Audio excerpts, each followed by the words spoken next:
Bonjour et bienvenue pour ce principe tactique collectif. Aujourd'hui, donc, on va évoquer la manière dont on peut attaquer un bloc qui vient vous presser haut dans votre moitié de terrain.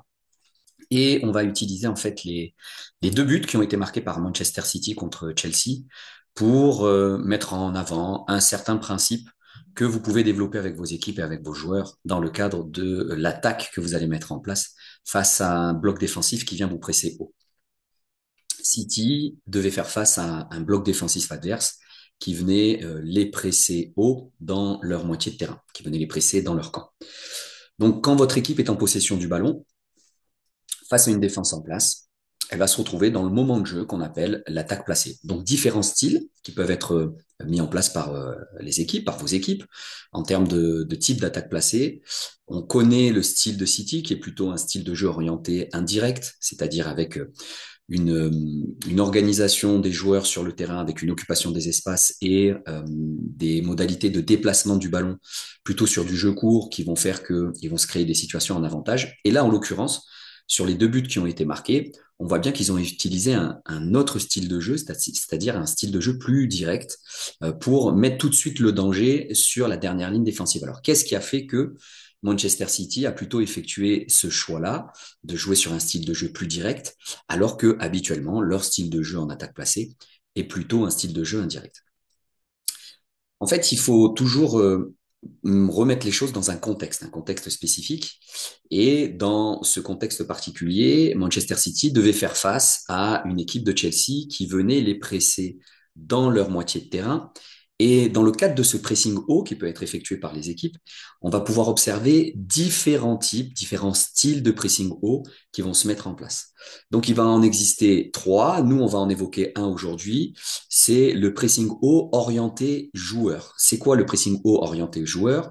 C'est un pressing qui est effectué en fait en individuel, c'est-à-dire que l'équipe qui va venir vous presser ou qui va venir presser dans la moitié de terrain va s'organiser de manière à avoir une égalité numérique face aux joueurs qui sont positionnés sur le terrain, l'équipe adverse qui attaque donc le,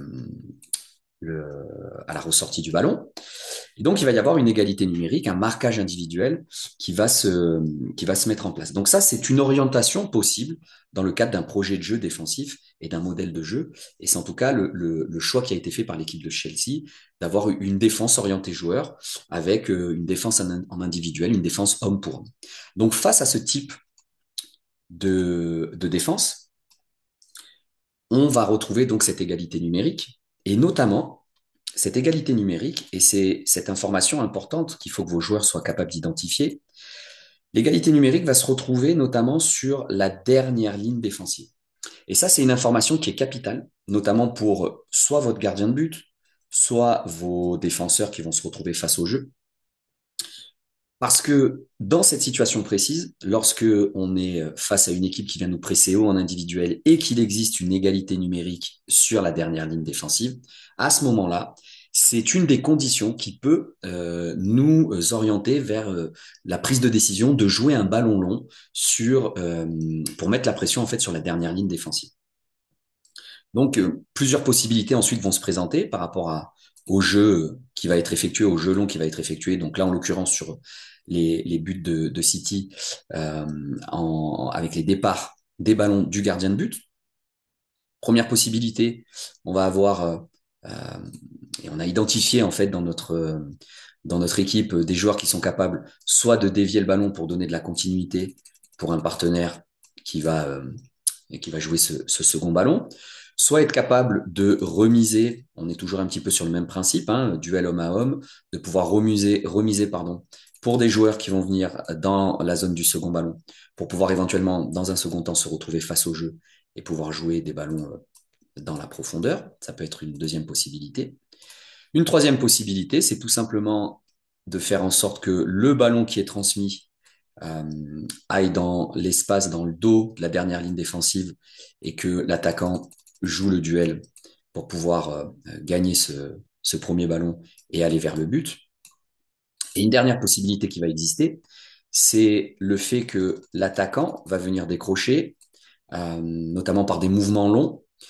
Soit le défenseur ne le suit pas et on va essayer de trouver le joueur en avantage qui est venu se déplacer entre les lignes, soit le défenseur adverse va suivre Et à ce moment-là, ça va libérer un espace pour d'autres joueurs qui vont pouvoir utiliser ces espaces qui vont se créer dans le dos de la dernière ligne défensive.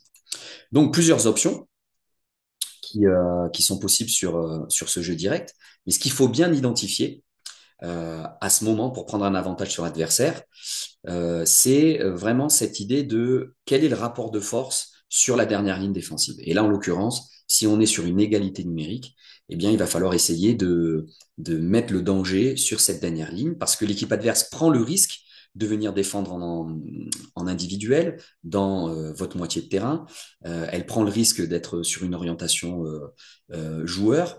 Dans le cadre de cette orientation joueur, eh bien, ce qu'on va remarquer souvent, c'est des blocs défensifs qui vont se distendre et des égalités numériques qui vont permettre peut-être de profiter de cette opportunité. Donc, c'est un style de jeu qui est risqué pour l'adversaire et vous, en tant qu'équipe qui va attaquer, vous devez profiter de cette possibilité.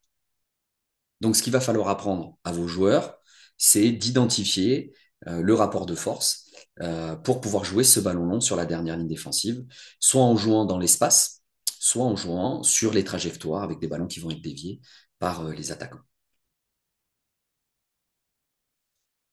On vous remercie pour votre attention et on se retrouve très prochainement pour une nouvelle vidéo sur les principes tactiques collectifs ou individuels. À très bientôt.